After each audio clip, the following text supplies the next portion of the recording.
আসসালামু আলাইকুম শিক্ষার্থীরা, আশা করি ভালো আছো। আমি 15 তারিখে তোমাদের যে ক্লাসটি নিয়েছিলাম তখন আমি বলে দিয়েছিলাম যে মুদ্রাস্ফীতির উপরে তোমাদের আরো দুটি ক্লাস আমি নিব। আজকে 22 তারিখ, তোমরা এক সপ্তাহ সময় পেয়েছো।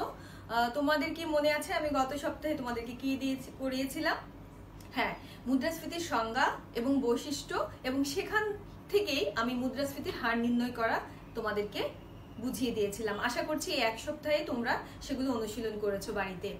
আমার আজকের যে লেকচারটি সেটি হচ্ছে মুদ্রাস্ফীতির প্রকারভেদ এবং ভোক্তার দাম সূচক নির্ণয় নিয়ে।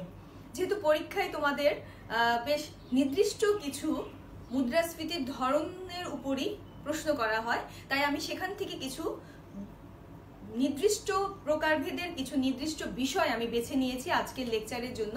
তার মধ্যে অন্যতম যে বিষয়টি সেটি হচ্ছে চাহিদাজনিত মুদ্রাস্ফীতি, ব্যয় বা যোগানজনিত মুদ্রাস্ফীতি, গতিভিত্তিক মুদ্রাস্ফীতি। প্রথমে আলোচনায় আসি চাহিদাজনিত মুদ্রাস্ফীতি।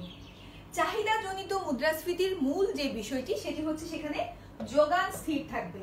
অর্থাৎ আমি গত ক্লাসে তোমাদেরকে যে চিত্রটি এঁকে দিয়েছিলাম সেই চিত্রটি আসলে চাহিদা জনিত মুদ্রাস্ফীতিরই চিত্র, এবং সেই চিত্রটি যখন আমি তোমাদেরকে বোঝাচ্ছিলাম আমি বলে দিয়েছিলাম যে আসলে মুদ্রাস্ফীতির যদি এক্সাক্ট কোনো চিত্র বলা হয় তাহলে সেই চিত্রটি তোমরা আঁকতে পারো। এই কারণে যে অর্থনীতিবিদ কেইন্স বলেছেন যে আসলে চাহিদাজনিত কারণে যে দাম স্তরের পরিবর্তন ঘটে এবং মুদ্রাস্ফীতি ঘটে সেটাই হচ্ছে আসলে এক্সাক্ট মুদ্রাস্ফীতি।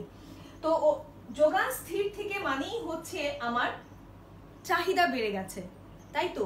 এমন হয় যে আমার যতটুকু প্রাকৃতিক সম্পদ রয়েছে সেই সম্পদ, প্রযুক্তি এবং উৎপাদন ব্যয় সব, মানে উৎপাদনের যে ব্যয়টা হয়েছে সেটা স্থির থাকবে, এবং এই সবগুলো জিনিস ব্যবহার করে আমি যে দ্রব্যটা উৎপাদন করছি সেটা একেবারেই স্থির, অর্থাৎ যোগানটা স্থির থাকবে, কিন্তু চাহিদাটা বেড়ে যাচ্ছে, এবং এই কারণেই হচ্ছে দাম স্তর উপরে উঠে যায়, এবং এই দাম স্তরের যে পরিবর্তনটা সেটাই হচ্ছে চাহিদার কারণে হয়ে থাকে, বর্ধিত চাহিদার কারণে, এবং এই প্রেক্ষাপটটাকে বলা যায় হচ্ছে চাহিদাজনিত মুদ্রাস্ফীতি।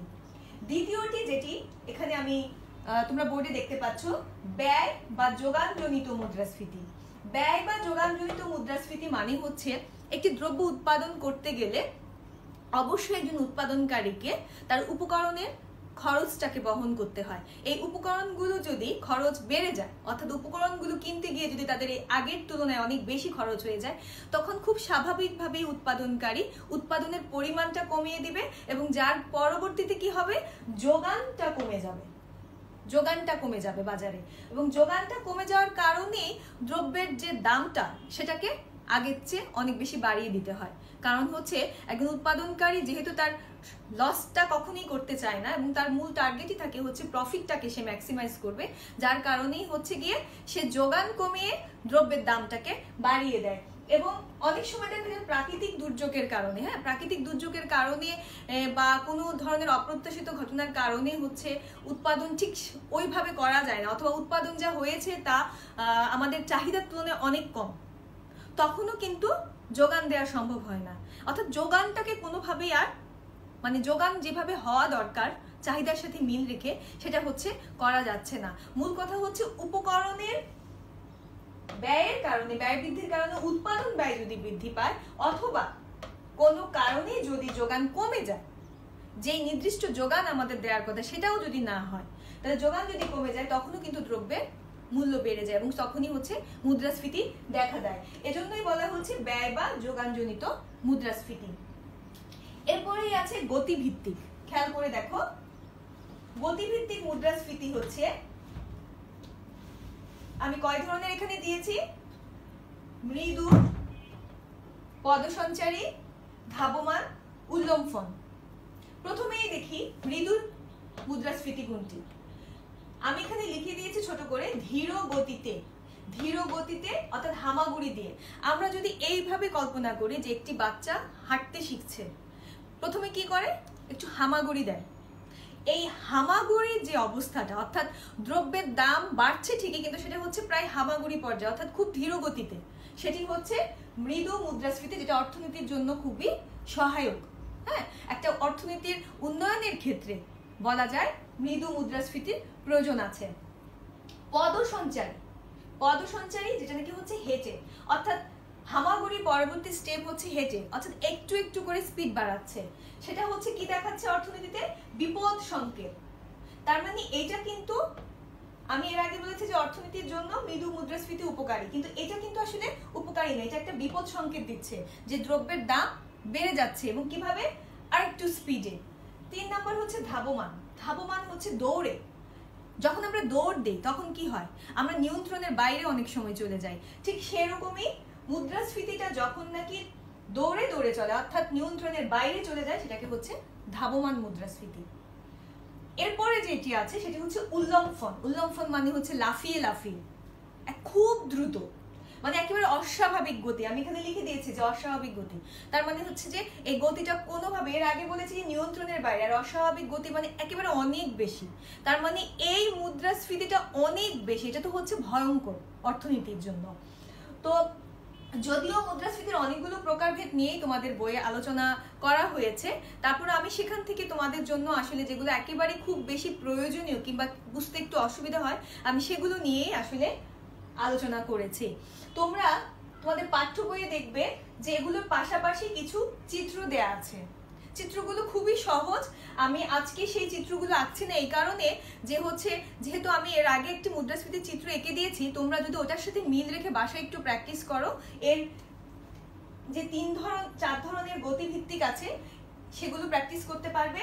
এবং চাহিদাজনিত মুদ্রাস্ফীতি আমি বলেই দিয়েছি, আগে যে চিত্রটি ছিল সেটি, আর যোগানজনিত মুদ্রাস্ফীতির চিত্রটি হচ্ছে উল্টো। সেখানে দেখবে যে হচ্ছে চাহিদাজনিত মুদ্রাস্ফীতিতে একটা যোগান রেখা ছিল এবং সেখানে চাহিদা রেখা ছিল দুটো, মনে আছে কিনা তোমাদের? হ্যাঁ। আর যোগানজনিত মুদ্রাস্ফীতিতে দেখবে সেখানে হচ্ছে তোমার চাহিদা রেখা হচ্ছে একটি এবং যোগান রেখা হচ্ছে দুটি। এই একটুকু পার্থক্য দেখলেই তোমরা বুঝতে পারবে যে কোনটি হচ্ছে ব্যয়জনিত বা যোগানজনিত। আমি এবার একটা অন্য কথায় আসি, সেটা হচ্ছে পরীক্ষায় আমরা অনেক সময় চিত্র দিয়ে প্রশ্ন করি। তোমরা অনেকে কনফিউজড হয়ে যাও যে এটি কি আসলে চাহিদাজনিত মুদ্রাস্ফীতি নাকি ব্যয়জনিত মুদ্রাস্ফীতি। একটু এভাবে খেয়াল করবে যে যখন দুটো চাহিদা রেখা এবং একটি যোগান রেখা থাকবে সেটি হচ্ছে চাহিদাজনিত মুদ্রাস্ফীতি, ঠিক আছে? এবং যেখানে দুটি যোগান রেখা এবং একটি চাহিদা রেখা থাকবে সেটি হচ্ছে ব্যয়জনিত অথবা যোগানজনিত মুদ্রাস্ফীতি। খেয়াল থাকবে? ওকে, ধন্যবাদ। এবার আমি উপরের অংশটুকু একটু মুছে ফেলছি, তোমরা একটু চিত্রগুলো আমি যেভাবে বলেছি সেভাবে একটু 1 মিনিট দেখো তো, একটা ছোট্ট করে একটা নোটের মতো করে না হয় লিখে রাখো যে হচ্ছে দুটো চাহিদা রেখা একটি যোগান রেখা যদি থাকে, দুটো চাহিদা রেখা একটি যোগান রেখা, অর্থাৎ যোগান রেখা যদি স্ট্রেট থাকে, ভূমি অক্ষ না লম্ব অক্ষের সমান্তরাল যদি থাকে, গত ক্লাসে যেটা এঁকেছি সেটি হচ্ছে চাহিদাজনিত মুদ্রাস্ফীতি। আর যখন একটি চাহিদা রেখা এবং দুটো যোগান রেখা দিয়ে চিত্রটি হবে সেটি হচ্ছে ব্যয়জনিত বা যোগানজনিত, যেটি তোমাদের বইয়ে আছে, তোমরা আশা করি সেভাবেই প্র্যাকটিস করবে। আমি আজকে লেকচারের দ্বিতীয় অংশে চলে যাচ্ছি। আমি তোমাদের জন্য ভোক্তার দাম সূচকের একটি অঙ্ক করাবো। এর আগে আমি ভোক্তার দাম সূচক নিয়ে একটু বলি। দেখা যায় কোনো একটি এলাকায়, একটা এলাকা বা একটি নির্দিষ্ট দেশে, হ্যাঁ, বা একটা নির্দিষ্ট সময়ে একটি গুচ্ছ দ্রব্য, অর্থাৎ বলা যায় যে সাধারণ যে দ্রব্যগুলো, বিলাস দ্রব্য না, মানে সাধারণত আমাদের প্রত্যেকদের যেগুলো হচ্ছে নিত্য ব্যবহার্য দ্রব্য, ঠিক ও ধরনের কিছু দ্রব্যের দামের উপর নির্ভর করেই হচ্ছে গিয়ে ভোক্তার দাম সূচকটি নির্ণয় করা হয়।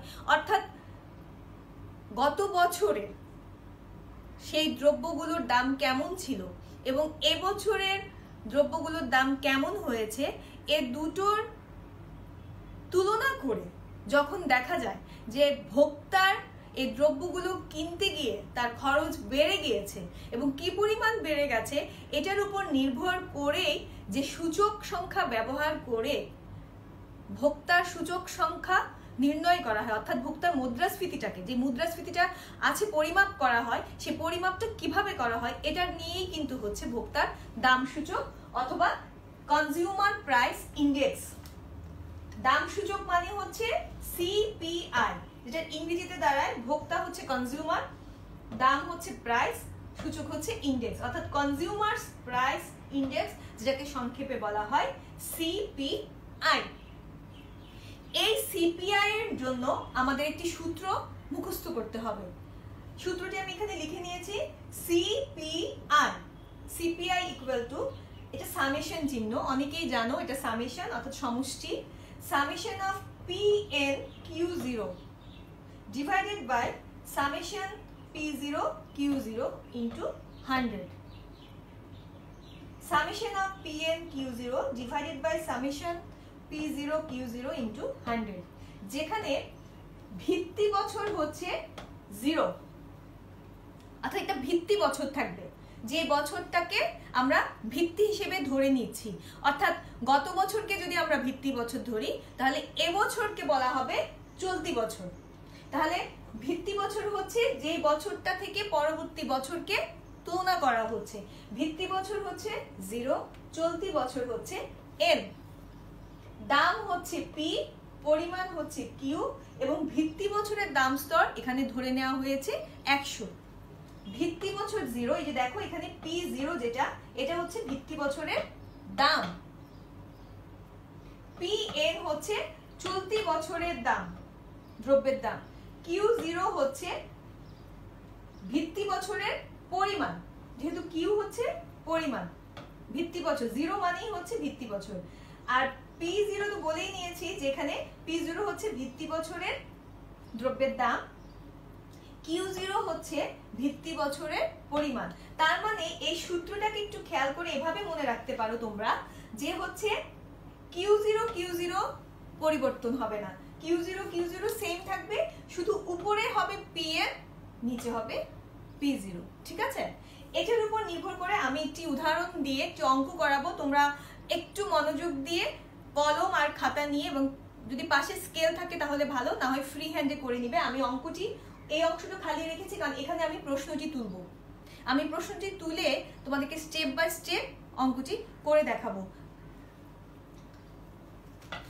আমি এটা মুছে ফেলছি, যেহেতু আমি এই সূত্রটা ব্যবহার করে অঙ্কটি করব, এবং উপরে হচ্ছে আমি প্রশ্নটি এখনই লিখবো, যেন তোমরাও আমার সঙ্গে সঙ্গে প্রশ্নটি লিখতে পারো।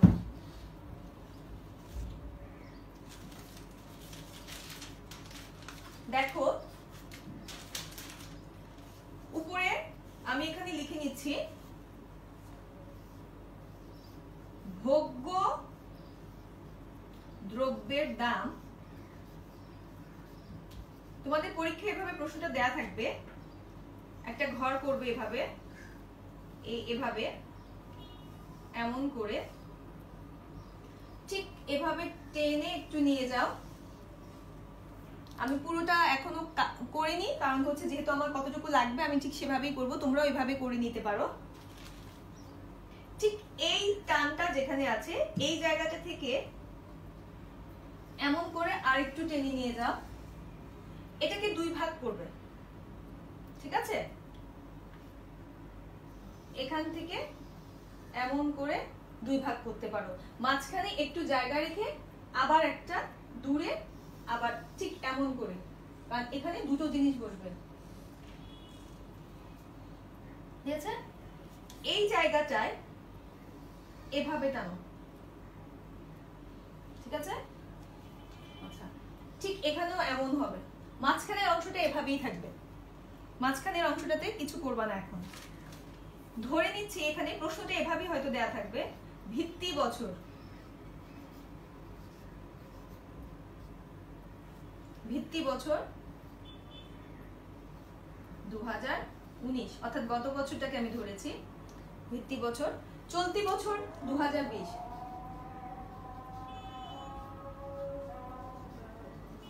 চলতি বছর 2020।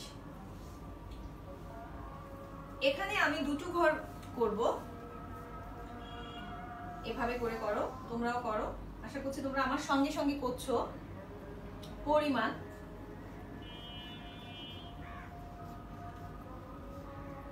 পরিমাণ Q0, কেন? এটা ভিত্তি বছর। এর আগে আমি সূত্রে বলেছিলাম যে পরিমাণ Q0 যেটা, এই যে Q0 সেটা হচ্ছে ভিত্তি বছরের, এ পাশে হবে দাম P0, যেহেতু ভিত্তি বছরের এই ঘরটা আমি এজন্য আলাদা করে ফেলেছি এভাবে। এবং এই দামটা হচ্ছে একক প্রতি, মানে প্রতি এককে কত দাম।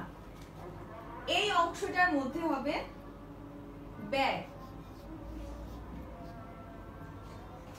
ব্যয়টা হবে P0 Q0 গুণ করে, অর্থাৎ এটা হচ্ছে এই বছরের।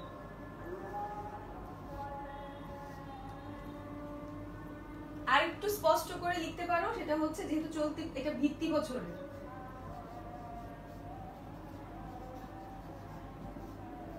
ভিত্তি বছরের ব্যয়। এটা আমি করব না, এখানে তুলে দিব, প্রশ্ন থাকবে এতটুকু, এটা আমরা করে নিব, ঠিক আছে? এটাই হচ্ছে অঙ্কটা। চলতি বছরে কি হচ্ছে? চলতি বছরে এখানে আবার দুটো ঘর, চলতি বছর এখানে হচ্ছে দাম PM, চলতি বছরের দাম, যেহেতু চলতি বছর এখানে ধরে নিয়েছি N এবং দাম হচ্ছে P, তাহলে PN টা হচ্ছে চলতি বছর, এবং আমি এজন্য এভাবে করে ভাগ করে দিয়েছি, হ্যাঁ, এবং উপরে লিখে দিয়েছি। এবং এখানে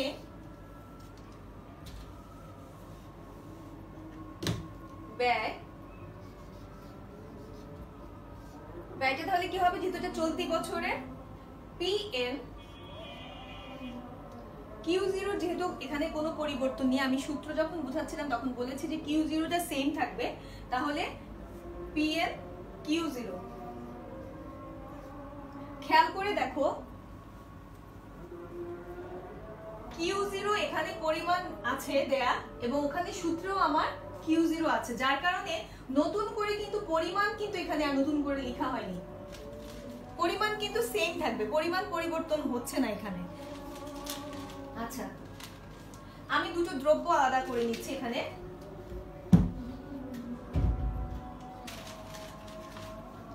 ধরো নিত্য ব্যবহার্য, আমি বলেছি একটু আগে ভোক্তার দাম সূচকগুলো তৈরি করা হয় নিত্য ব্যবহার্য দ্রব্যগুলোর উপরই, হ্যাঁ, তাহলে ধরলাম একটা হচ্ছে চাল আর একটা হচ্ছে তেল।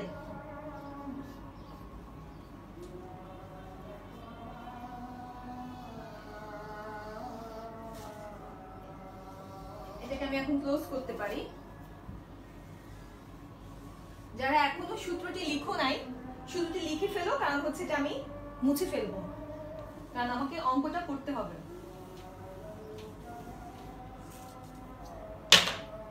ঠিক আছে, এটাকে টেনে নিয়ে যাই।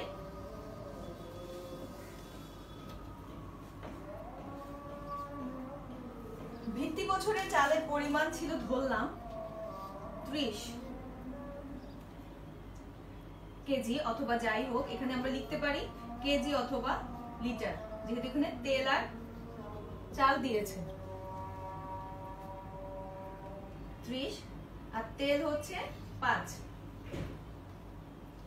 দাম হচ্ছে একক প্রতি, এখানে একক প্রতি লেখা থাকতে লাগবে, প্রশ্নে হয়তোবা তোমাদের এভাবে লেখাই থাকবে একক প্রতি, এই পাশেও লেখা থাকবে একক প্রতি, অর্থাৎ একক প্রতি মানে হচ্ছে প্রতি এককে দাম কত। একক প্রতি, একক প্রতি দামটা কি ছিল ভিত্তি বছরে? 55 টাকা, টাকায়, যেহেতু দামটা টাকায় নির্দিষ্ট হচ্ছে। আর এখানে হচ্ছে তেল, যেহেতু একটু দাম বেশি ধরে নেওয়া হচ্ছে এখানে 150 টাকা। আচ্ছা, ভিত্তি বছরের ব্যয়টা এখন আমরা কিভাবে বের করব? ধরো এভাবে এতটুকু প্রশ্ন দেয়া আছে, হ্যাঁ, আর হচ্ছে এটা আমরা এখন কিন্তু করব, এজন্য ফাঁকা রেখেছি আমি তোমাদেরকে স্টেপটা দেখাই দিব কিভাবে করতে হয়। আমি ওপাশে চলতি বছরের পরিবর্তনটা লিখি। একক প্রতি দাম হয়েছে চালের 60 টাকা আর তেলের হয়েছে 200। এই অংশটুকু ফাঁকা রেখেছি, এটা এখন আমি করে দেখাবো যে কিভাবে করব। অনেকে হয়তো এখনই বুঝতেই পেরেছো যে আমরা কিভাবে করব। যেহেতু এখানে লেখা আছে ভিত্তি বছরের ব্যয় P0 Q0, তাহলে P0 আছে Q0 আছে, হ্যাঁ, 55 ইন্টু 30 কত হয়? আমি এখানে করে রেখেছিলাম, যার কারণে আমি এখানে করে রাখছি, তোমরা নিজের আবার একটু ক্যালকুলেটরে করে দেখবে। 55 আর 30 গুণ করলে হয় এখানে 1650। এই দুটো। আর এখানে তো খুব ইজিলি বলা যায় 5 15 75 অর্থাৎ 750। ঠিক আছে? আচ্ছা, এবার চলতি বছরে দেখো, চলতি বছরে দাম হচ্ছে চালের 60 আর তেলের 200, তাহলে পরিমাণটা কিন্তু সেই 55ই। তাহলে 55 ইন্টু 60, সরি পরিমাণ হচ্ছে এখানে 30, তাহলে 60 ইন্টু 30 1800, 200 ইন্টু 5 এটা হবে 1000। তোমরা আরেকবার ক্যালকুলেটরে করে দেখতে পারো যে ঠিক আছে কিনা। আশা করছি ঠিক আছে। আমি এটা মুছে ফেলছি কারণ আমি অঙ্কটি শেষ করব এখানে।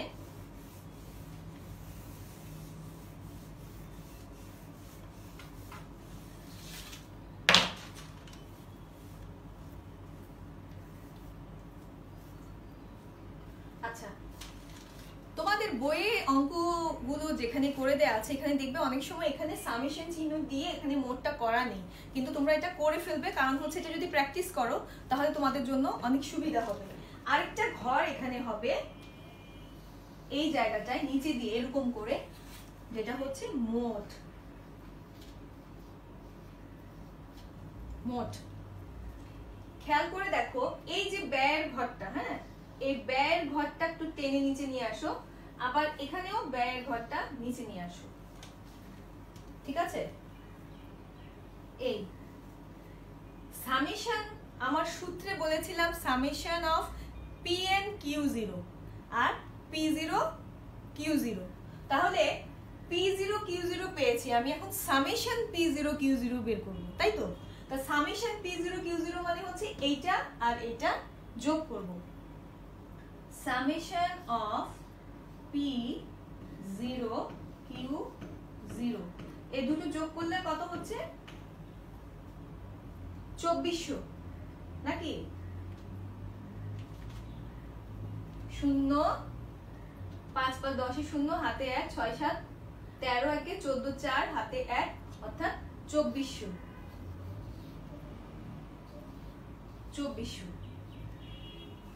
ঠিক আছে? আচ্ছা, এখন আসি এই জায়গায় সামেশন অফ Pn Q0 এই দুটো যোগ সমান সমান, খুব সহজেই করা যাচ্ছে এটা, 2800।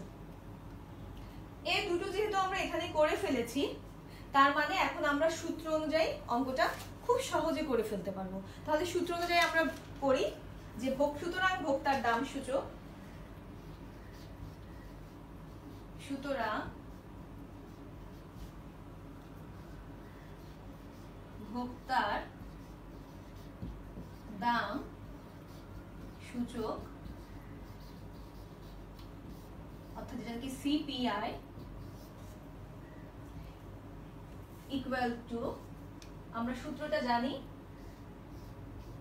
সূত্রটা এখানে ব্যবহার করব। আগে সূত্রটা লিখে নেই, summation of Pn Q0 divided by summation of P0 Q0। ঠিক আছে? সামেশন অফ Pn Q0 এবং P0 Q0, তাহলে আমরা কিন্তু এখানে পেয়ে গেছি কোনটা কি। তাহলে সামেশন অফ Pn Q0 টা আগে উপরে বসাই। সামেশন অফ Pn Q0 এখানে কত আমাদের? 2800। আর সামেশন অফ P0 Q0 হচ্ছে এখানে 2400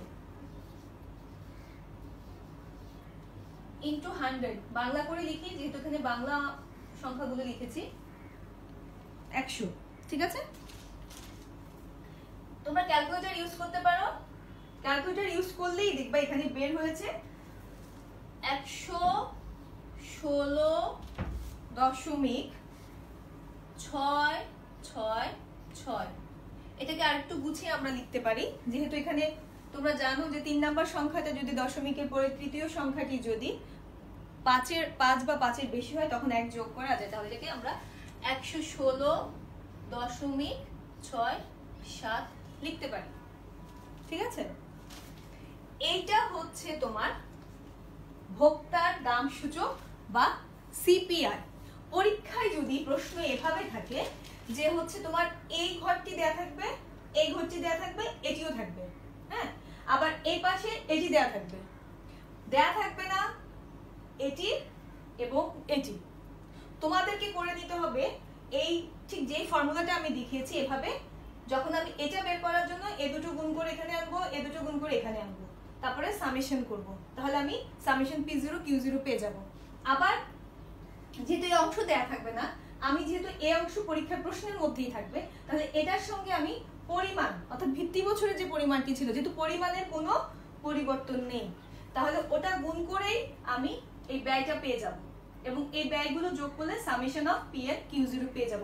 যখন আমি মানগুলো পেয়ে যাব তখন আসলে সূত্রের মধ্যে শুধু আমি অঙ্কের সংখ্যাগুলো বসাবো, বসানোর পরেই ক্যালকুলেশন করলেই আমি এটা পেয়ে যাচ্ছি। এবং এতটুকু হচ্ছে তোমার সিপিআই। পরীক্ষা যদি আসে যে হচ্ছে এরকম প্রশ্ন দেওয়ার পরে যদি বলে যে ভোক্তার দাম সূচক নির্ণয় করো, তখন উত্তর কিন্তু এতটুকু, এই যে 116.67 পর্যন্ত। এবং সঙ্গে যদি প্রশ্ন এবং বলা হয় যে দাম স্তর কত বৃদ্ধি পেয়েছে, অর্থাৎ ভিত্তি বছরের তুলনায় চলতি বছরের দাম স্তর কত বৃদ্ধি পেয়েছে, তখন সঙ্গে এটাও তোমরা দিয়ে দিবে যে আমি কিন্তু শুরুটার সূত্র লেখার সময় লিখেছিলাম যে ভিত্তি বছরের দাম স্তর হচ্ছে 100, তার মানে হচ্ছে ভিত্তি বছরের দাম স্তর হচ্ছে 100, আর এখন কিন্তু দাম স্তর হয়ে গেছে 116.67, তার মানে কতটুকু বৃদ্ধি পেয়েছে। তাহলে এটা এভাবে লিখবে যে অতএব দাম স্তর বৃদ্ধি পেয়েছে। আমি তোমরা আশা করি উপরের অংশটুকু করে ফেলেছো, আমি এটা একটু মুছে আমি এই পাশে লিখছি, অথবা অনেকে হয়তো বা এখনো লিখছো, তাহলে আমি এখানেও লিখে দিতে পারি যে অতএব দাম স্তর বৃদ্ধি পেয়েছে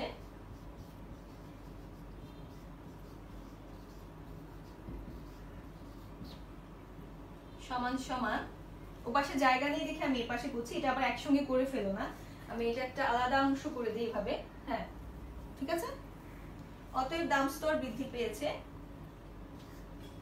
116.67 বিয়োগ 100, ওই যে ভিত্তি বছরের দাম স্তর ধরে নেওয়া হয়েছিল 100, তাহলে কত হয় 16.67 লেখা যাবে 16.67%। এবং এইটাই হচ্ছে মুদ্রাস্ফীতির হার, অথবা এখানে পার্সেন্টেজ না দিয়ে তোমরা আরেকটু গুছিয়ে ভাবে লিখতে পারো যে 16.67 অর্থাৎ মুদ্রাস্ফীতির হার,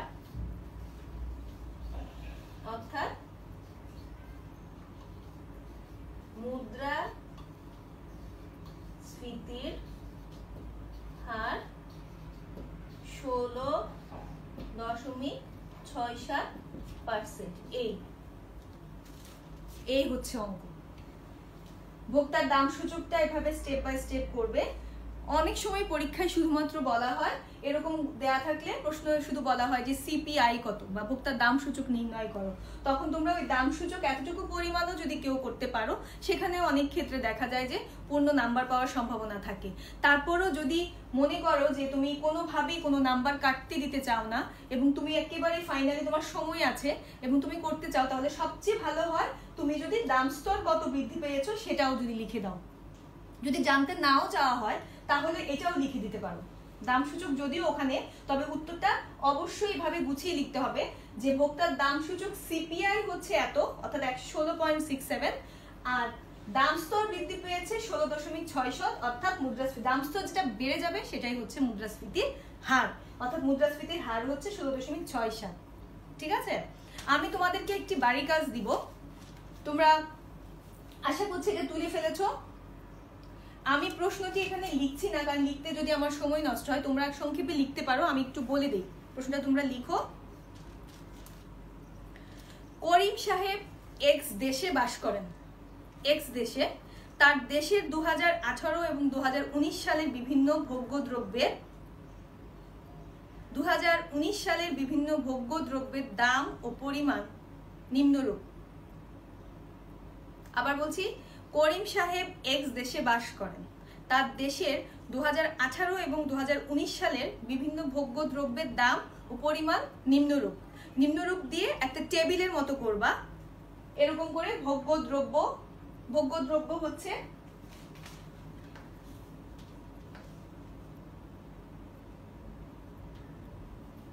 এখানে ভোগ্যদ্রব্য লিখে দেই, তাহলে প্রশ্ন আরো ক্লিয়ার হবে। এখানে ভোগ্যদ্রব্য হবে, সরি, ভোগ্যদ্রব্য হচ্ছে চাল, আলু আর হচ্ছে লবণ, নিত্য ব্যবহার্য। চাল, আলু, লবণ। 2018 সালে চালের দাম ছিল 40, পরিমাণ হচ্ছে 100। আলু হচ্ছে দাম 20, পরিমাণ 10। লবণ দাম হচ্ছে 15, পরিমাণ হচ্ছে 5। 2019 সালের দাম চালের 50, আলুর 25 এবং লবণের 20। প্রশ্নটি হচ্ছে উদ্দীপকের আলোকে এক্স দেশের ভোক্তার মূল্যসূচক সিপিআই নির্ণয় করো। আশা করছি তোমরা প্রশ্নটির সমাধান করতে পারবে। যদি অঙ্কটি আমি যেভাবে করে দিয়েছি সেগুলো ফলো করো, তাহলে দেখবে যে প্রশ্নটি আমি তোমাদেরকে বাড়ি কাজ হিসেবে দিয়েছি সেটি তোমরা খুব সহজেই করতে পারবে। আমার মনে হয় আজকের ক্লাসটি তোমরা বুঝতে পেরেছো। এরপরও আমি বারবারই বলি যে যদি কোনো কারণে কিছু বুঝতে সমস্যা হয় তোমরা কমেন্ট করে রাখবে, আমি সেগুলো আনসার দেওয়ার চেষ্টা করব। আসলে মুদ্রাস্ফীতি চ্যাপ্টারটি হচ্ছে এমন যেখানে বেশ কিছু চিত্র এবং অঙ্ক আছে, এবং সবচেয়ে কমন সেটি হচ্ছে ভোক্তার দাম সূচক নির্ণয় করতে বলা হয়। এ কারণে আমি স্পেসিফিক্যালি তোমাদেরকে ভোক্তার দাম সূচকটি করে দেখিয়েছি আজকে, কারণ বেশিরভাগ পরীক্ষাতেই দাম সূচক নিয়েই প্রশ্ন করা হয়। এবং যেই কয়টি প্রকারভেদ নিয়ে আলোচনা করেছি দেখা যায় যে পরীক্ষার মধ্যে আমরা সেগুলোকেই বেশি টাচ করে থাকি। তো আমার মনে হয় আজকের ক্লাসটি তোমাদের ভালো লাগবে, এবং নেক্সট ক্লাসে ইনশাল্লাহ আমি তোমাদেরকে বাংলাদেশি মুদ্রাস্ফীতির কারণ এবং মুদ্রাস্ফীতির কারণগুলো বের করে সেগুলো কিভাবে আমরা সমাধান করব সেই পথ নিয়ে আলোচনা করব। এবং আশা করি সামনের ক্লাসও তোমরা ভালো থাকবে এবং ইনশাল্লাহ আমাদের জন্য দোয়া করবে, এবং তোমরাও ভালো থেকো, তোমাদের জন্য দোয়া করি। আল্লাহ হাফেজ।